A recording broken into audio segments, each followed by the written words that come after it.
Let's do some Q&A. We still have about half an hour for a Q&A session. You can ask me to clarify something if it didn't make sense to you. Something in the video, what was going on, why it was going on, how I got started, jail stories, whatever you want. I'm here to please. Somebody popped up back there first. So, for let's say I did want to become a vegetarian, price range for a week amount of food versus somebody who eats meat and goes like Walmart or Target or Kroger to the grocery stores that aren't generally pushed towards vegetarians or vegans. What would be the difference in price? It's going to be cheaper. There's a big myth out there that it's more expensive to be veg, and let me explain this in a couple different ways. Now, first of all, the cheapest things on the market are cruelty-free and vegan. Rice, beans, lentils, pastas, things like that. Keep in mind, this is why poor people, impoverished people around the world, they're vegetarians. Eating meat is a luxury. It's only cheap in America because we subsidize the hell out of it. And I want you to put one thing into the equation that nobody ever wants to put into the equation. Health.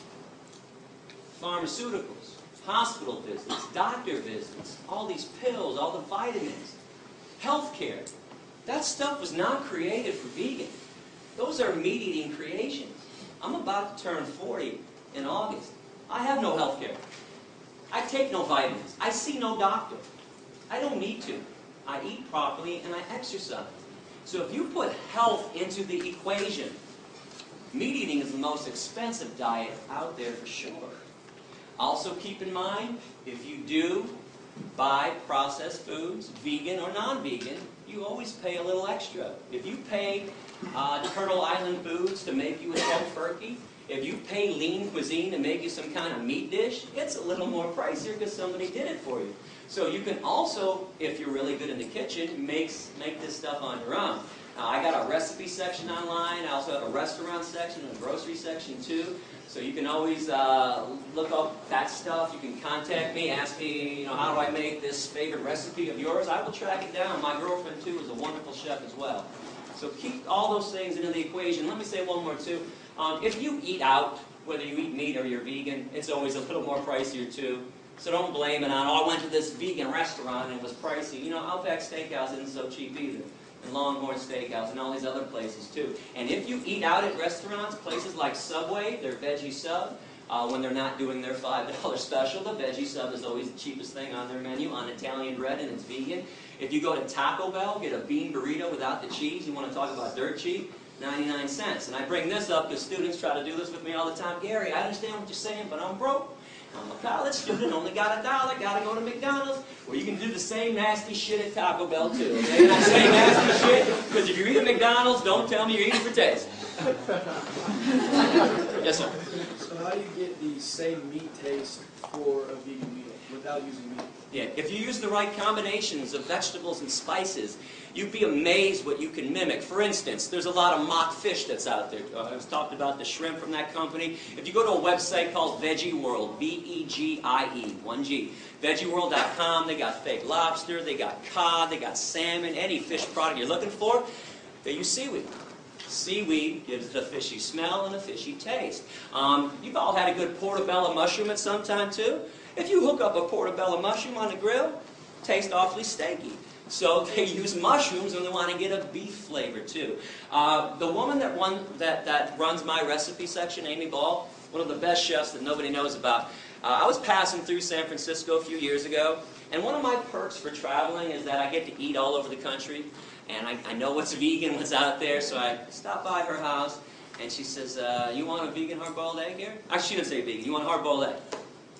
I said, are you kidding me? You got a vegan hard-boiled egg? What do you mean? There are no vegan hard-boiled eggs. She goes, I got one for you. She takes an avocado, slices it in half, takes half of it out. Think of an avocado. Think of a yolk that's been hard-boiled. The same texture. One's yellow, one's green. She takes the avocado, puts it on some vegan mashed potatoes that she made with hemp milk or rice milk, whatever her vegan milk of the day was. That mimicked the outside softness of the egg. She puts 2 dashes of salt down there and goes, take a bite. Holy shit. Vegan hard-boiled egg. So if you get really creative people in the kitchen, there are a lot of creative chefs out there, they can make anything taste like something else. So that's what they're doing. No chemicals. No chemicals. Yes? Some of these meat-alike foods, do they have to go to extra lengths, like add a lot of sodium or corn syrup? There's sodium in there for sure. Absolutely. And, you know, salt is something that gives things a lot of taste, so you might have to look out if you want to watch your sodium. But I don't want people to be concerned about sodium before you're concerned about animal protein, cholesterol, saturated fat, all the other things. It's kind of pointless. It's kind of like somebody smoking a cigarette in my face and going, hey, Gary, you should really smoke that weed. I'm like, what are you talking about? If you're doing something unhealthy, what's the point of trying to keep away something else that might be unhealthy for you? Yeah. From what I understand, the basic concept of veganism is not to exploit or harm living beings, right? Everything from, say, cows to even yeast. But what about, say, if you have to deal with parasites, bacterial infections, diseases from that? How would you go about treating yourself? Yeah, self-defense is an acceptable form of protecting yourself. That's understandable, but say as a doctor in your profession, you have to go in there and you have to kill living beings. Kill what, bacteria? Yeah. So are you founder of People for the Ethical Treatment of Bacteria? The only thing that bothers me when this is brought up is that you want to equate cows on the same level as parasites Oh and no, bacteria. I'm equating bacteria and yeast together. Okay, but do bacteria harm you most of the time? When they do, they're harmful. You have a right to defend yourself and kill something that's harming you. Now let me explain this in a different way. If you and I were walking through the woods and a bear attacked you and jumped on you, do you really think I'd be like, huh, too bad, I'm vegan, man. Okay, I would beat the shit, or try to beat the shit out of the bear. And get him off you. It's a self-defense. You were attacked. But if some human jumped on you for no reason, I'd also protect you too. If bacteria are killing you and destroying your body, you have a right to destroy the bacteria that's trying to destroy you. Keep in mind, cows do not attack us. Chickens have never attacked a human being in history. Something else I'm kind of curious about, how come we think we're better than chickens when we kill 35 to 40 billion chickens every year on this planet? We've been doing this for thousands of years. How is the murderer more special than the murdered? How is the oppressor better than the oppressed? We got this stuff backwards. We're not better than them. We're the ones attacking them. That makes us less important. That makes us worse. That makes us evil. Yes, sir. So, say the world population is at 8 billion now, and at least most of the United States is considered meat eaters, right? So, with only a certain portion of the world being devoted to farmland or places we can grow food, it just seems to me that if most of the world went vegan, then it would, I know your quote on the 65% of the grain goes to meat products, but how would we support ourselves without meat products, I guess is what I'm trying to say, or eggs, or... Easily and wonderfully. Let me throw out some other stats. 95% of soy in America, that's animal feed. 80% of corn in America, animal feed. 70% of oats in America, that's animal feed.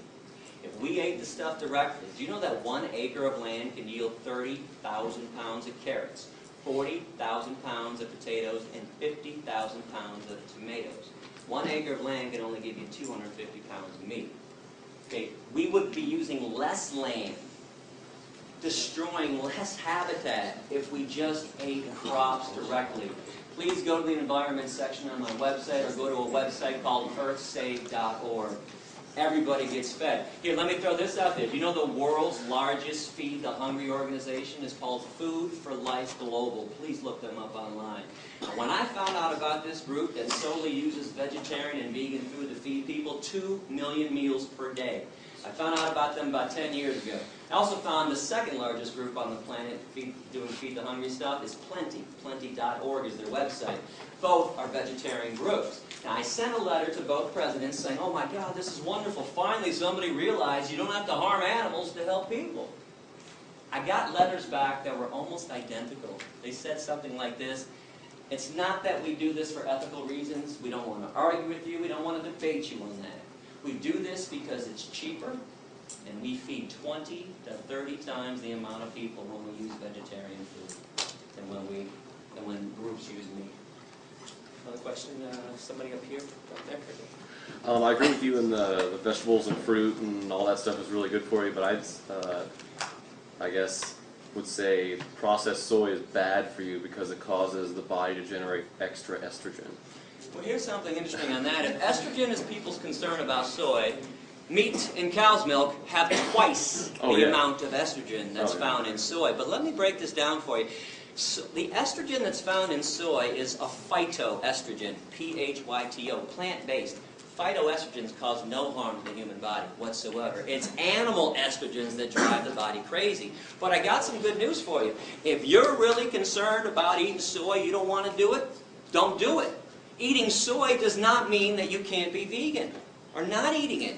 There's wheat meat, or just get down to the nuts and bolts of veganism. Go fruits and vegetables, lentils and beans, and things like that. So you don't have to make soy part of your diet.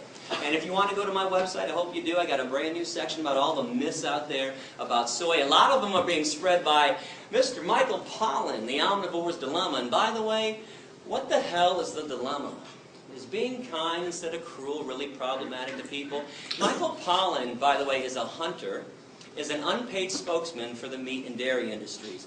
Please do not go listening to the Food Incorporated movie or to his Omnivore's Dilemma book. He's nothing but Ted Nugent light. I was just wondering if you only bought products made in the U.S. because you're advocating like cruelty-free, but then what about like cruelty to other people in sweatshops? Do you only buy American? Oh yeah, nowadays you can look at the tag, and it's from Hemptown. I buy my stuff from vegan companies that pay a fair wage, and yeah, I don't do the Target stuff anymore, the Kohl's or anything like that. There are a lot of other issues to be concerned about, and I'm glad that this is brought up. But let's keep in mind the main form of cruelty on the planet is what we do with the animals. But please get involved in other issues like avoiding sweatshops, trying to buy locally and all that stuff. Do you find that it's affordable to buy? You know, I got 3 of these shirts. I just ordered them. They were $9 each. And they were dirt cheap too. It's not as difficult as people think to live ethically.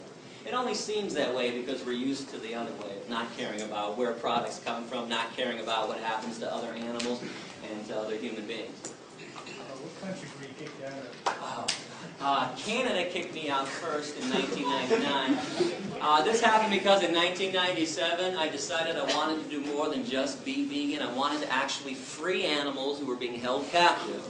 So I went to a mink concentration camp, a fur farm for animals, the Ebert's Fur Farm in Blenheim, Ontario. Now I'm from Michigan, so Canada's right across, half an hour, 45 minutes away.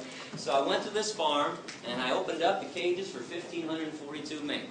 Now, mink in the fur industry are killed 2 ways. One, they have their necks manually broken. They take them out of a cage and snap their neck against somebody's knee, or they gas them back to the concentration camp stuff.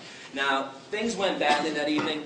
I was arrested, and quickly 540 mink actually escaped that night. Poles were cut in the perimeter fence. There was a little dirt road.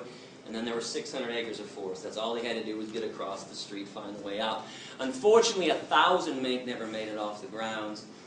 For that, they were doomed. All I can give them or anyone else would be a chance to be free. I mean, let's face it, if you were all being held in captivity, you were going to have your neck snapped, your skin ripped off your body so somebody else could make a pair of slippers. You'd all be going, man, I hope Gary's coming by tonight. Open up this damn cage, give me a chance. So I got arrested that night. I was put in maximum security, by the way. I was given a 6-month sentence. I did 77 days before they deported me and threw me out, made me persona non grata. And let me just tell you a quick little story, too. While I was in jail, I was with some pretty bad people, child molesters, rapists, murderers, people who tried to stab people. They were trying to teach me a lesson. They put me in one of the worst places around. So they put me in the unit on day 1, kind of a holding unit before they moved me to my unit. And there's a TV set on in the corner. And the alpha male's got the clicker. And he's 5, 5:30, 6, 6:30 noon. Lead story in Canada that night. International terrorist Gary Yourofsky sent to jail tonight. Gary Yourofsky, international terrorist, sent to jail. I got international terrorist with every mention of my name. I'm from Michigan. That's Canada. I am now the local.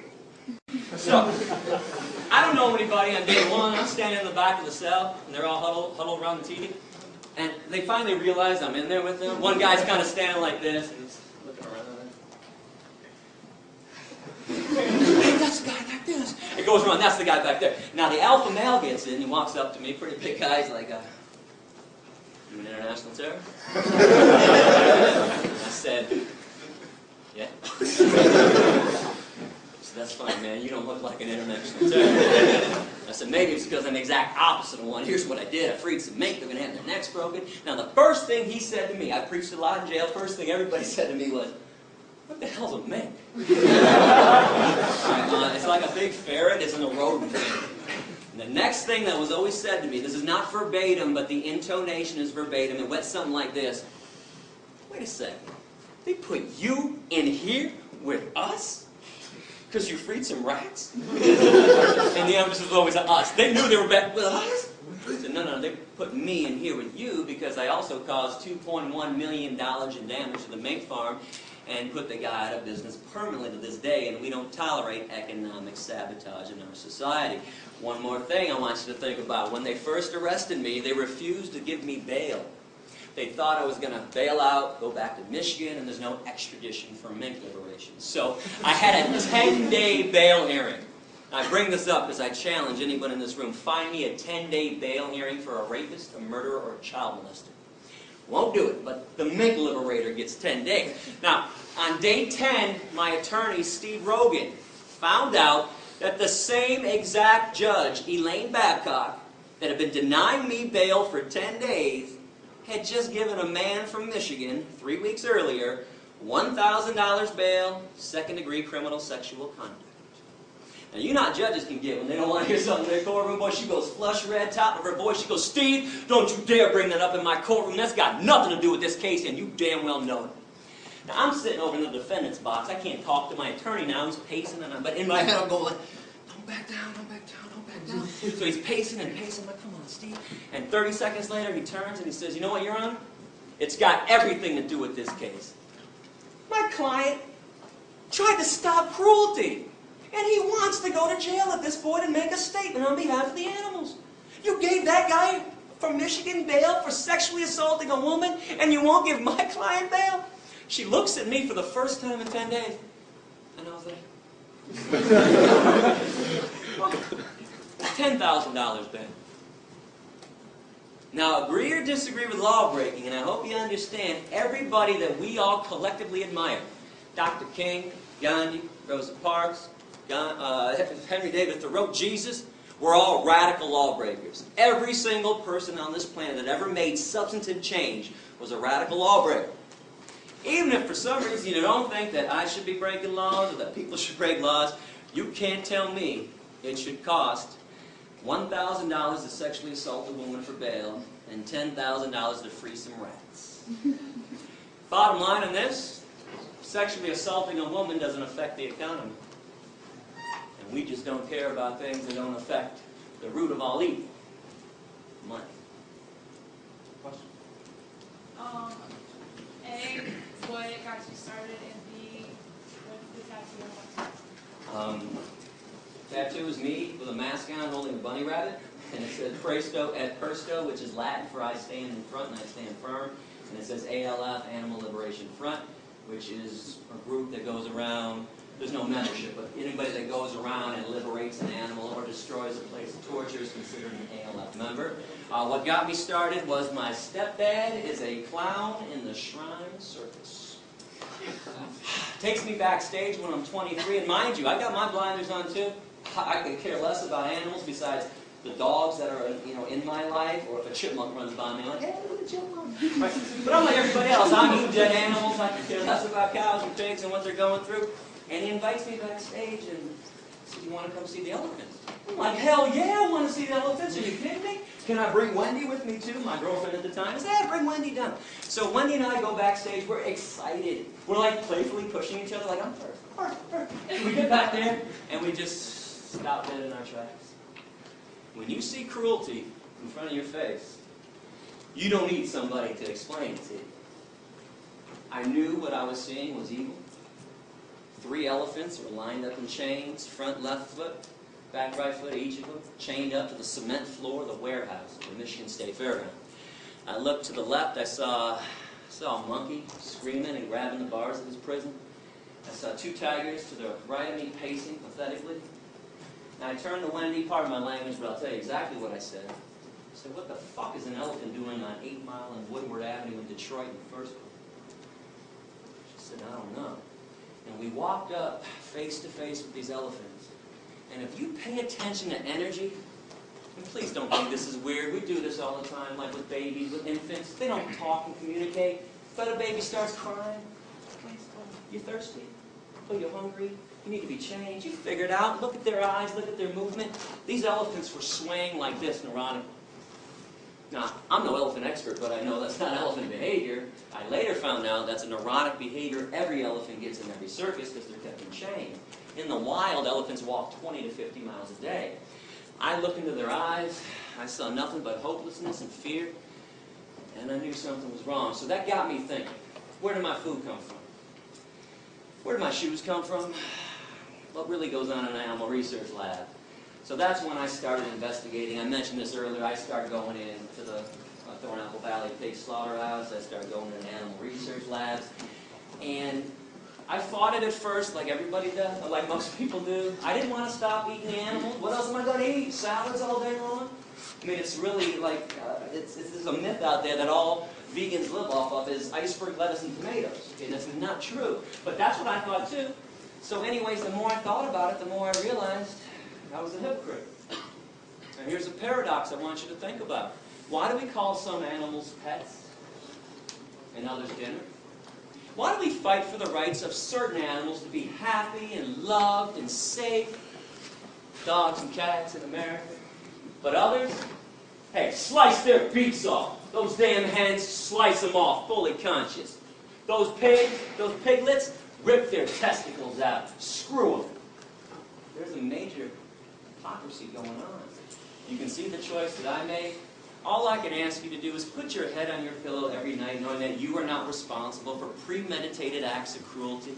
Again, the world is tough enough for us, and especially for the animals.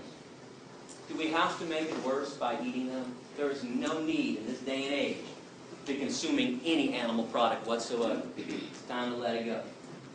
So I noticed when I came in here that you were not a member of PETA. Why was that? Full disclosure, 2002 to 2005 in November, PETA funded my tour. I was never a PETA employee. I took money from them as a sponsor, independent contractor. I take money from anybody to do good things with it. I don't think it's wrong to take evil money and do good things with it. Now, PETA pulled their funding from me in November of 2005 because they told me that education isn't important.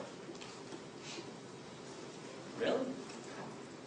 It's the only thing that ever made the world a better place, was teaching somebody else about why they shouldn't discriminate and harm somebody else. But bottom line with PETA, the corporation that is PETA, with their corporate headquarters in Norfolk, Virginia, I'm a money taker and not a money maker. I told you during the speech, and I meant it, I have never once charged a school for a lecture. I've never once charged a professor to pay me to come into their classes. I've never once passed around a collection plate to students. I do not believe you should have to pay to learn about the truth. Now, PETA, it cost me about $64 grand a year to do this tour. 35 to 40 is to travel, hotels, rental cars, food, gas.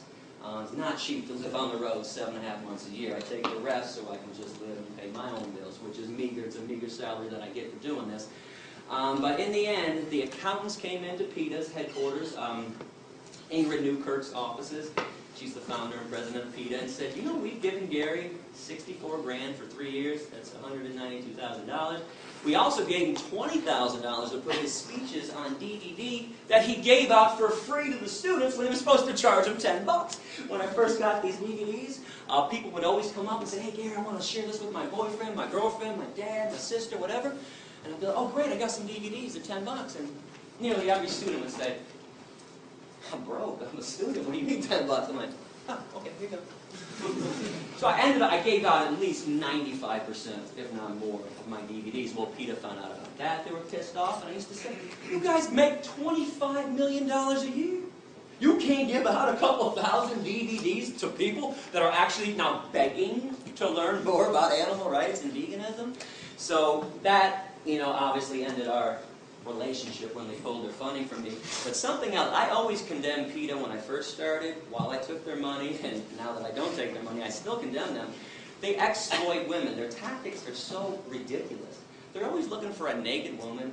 Like Pam Anderson. They want to put Pam Anderson's boobs on billboards all the time. Now listen, I dig that Pam Anderson cares about animals, honestly. But her boobs don't make anybody go vegan. Now when I used to bring this up with Ingrid, she used to say, do you know how many people see those billboards than see your speech? I'm like, oh, it's not even close. Millions more. Are you telling me guys are walking through Times Square, New York City, there's Pam on a billboard, and they're going, holy shit, look at those tits. Let's get some tofu. There's no, listen, I understand why sex is used, why women are exploited to sell products. I don't like it. But if you tell guys, spray this on, and 12 women are going to tackle you in the hallway and have sex with you, boy, guys, or I'll give me some Axe, spray it all over me. You tell a guy, you're going to get laid if you buy a Harley. Boy, guys want to go get a Harley. But you show Pam Anderson's boobs, nothing. In, out. Doesn't do anything. And there's a lot more horrible things going on in PETA. I actually have an essay on my website. If you click on other animal rights issues, I have an essay entitled What's Wrong with PETA and What's Wrong with the Humane Society of the U.S., which is nothing but an animal welfare group that doesn't want to see the free animals at all. That's here, and I'll go back there. You mentioned the pet thing earlier. How do you feel about if you have pets that are carnivores and feeding them meat? Bad idea. Now, let me preface this. I do not challenge anybody's love for their dog or cat. If you're a sane person, sane people who have dogs and cats treat them like family members, unlike Michael Vick. But you brought up a major problem with them. Now, number one is they're carnivores. Now, this means we have to enslave and kill more cows, pigs, chickens, turkeys, and fish to feed the dogs and cats that we like more than the cows and the pigs. Now, hear me on this. I don't care what carnivores do on their own in the wild. Couldn't care. I got the Planet Life series, Planet Earth series. I watched the National Geographic. I can watch a lion tear a zebra to pieces. It doesn't bother me. But we have no business killing on their behalf. And I'll explain this in a simple way. Who's got a cat? Somebody's got to have a cat in front of somebody? Did you ever go outside and kill birds for your cat? No, it brings them back. Thank you. Cat does it on his own. Nobody kills a bird for their cat, but you pay people at the slaughterhouse to kill birds for science diet, ions, and all the other pet food. Just like we pay people to kill chickens and pigs for us, because most people can't shove a knife into somebody else's throat. So, bad idea to have carnivorous pets. Now, good news, in this day and age, there's vegan dog food and cat food. Now, this being said, I am not here to turn your dogs and cats into vegan. I did not get kicked out of 5 countries. By the way, the other 4 countries somebody had were England, Northern Ireland, Wales, and Scotland. Even though I never set foot on their land ever, they preemptively threw me out because they didn't like my essays. But I did not get arrested 13 times to turn your dogs and cats into vegans. But if you knew what was in dog food and cat food, let me mention the other problem with having dogs and cats. We overbreed them. Every year we murder 5 to 10 million dogs and cats in our shelters every year. These are now slaughterhouses. So there needs to be a moratorium, too, until every cage is empty. But those 5 to 10 million dogs and cats in shelters that we kill every year, raise your hand if you think they end up in a landfill.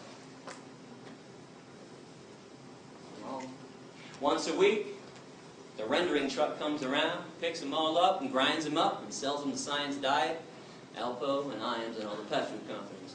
So we're making our dogs and cats cannibals, and they don't even eat real meat that they would normally eat. I never talked about chemicals in all the animals that people eat. This is for you, too. This is a whole nother issue on the side that I'm more focused about ethics and stuff. Okay, but they eat chemically laced meat. They eat what's left on the slaughterhouse floor, things that we don't eat. Every time there's a meat recall or a spinach recall for E. coli, you don't think that stuff ends up in landfills, do you? Science Diet, Alpo, and Iams. So this is why the vegan food is better for them. Now I want to show you something real quick. Actually, I knew this was going to happen this summer. I have never shown this before, but My dog Rex passed away in 2004. He was 15 years old. And Rex was a vegan for the last 9 years of his life. Nature's Recipe vegan dog food formula. Don't tell me Rex doesn't look wonderful, because he does. Because when I traveled with him, and he came with me a lot on the road, I took him to vets when I had to. Every vet freaked out and said, "Oh my God, you can't make your dog a vegan, Gary, because you're a vegan, he's a carnivore." I'm like, "Go ahead, do some blood work on him." They'd all do blood work, call me 3 or 4 days later, say, "Mr. Yourofsky, all the vets from the back room right now, we are astonished. Your dog is in the most amazing health we've ever seen." I said, "Yeah, that's because my dog doesn't eat garbage." And when I say the garbage too, when I was at Thornapple Valley for 6 weeks, every day I saw a truck pull into the lot. The side of the truck said, "Meat not fit for human consumption." I watched the truck go into the alleyway every day, took 3 garbage bins and dumped them out. The garbage bins. Right off to the pet food companies. Wasn't hard to track that down. So this is why that vegan stuff is better. Now the vegan cat food, by the way, is not on the market. You've got to go online. I think vegancats.com or evolution.com. But vegan dog food is at every pet food store that I've seen. It's called Nature's Recipe. Question? Oh, I'm sorry. Actually, we're out of time. You know what? Thank you very much for listening. I appreciate it.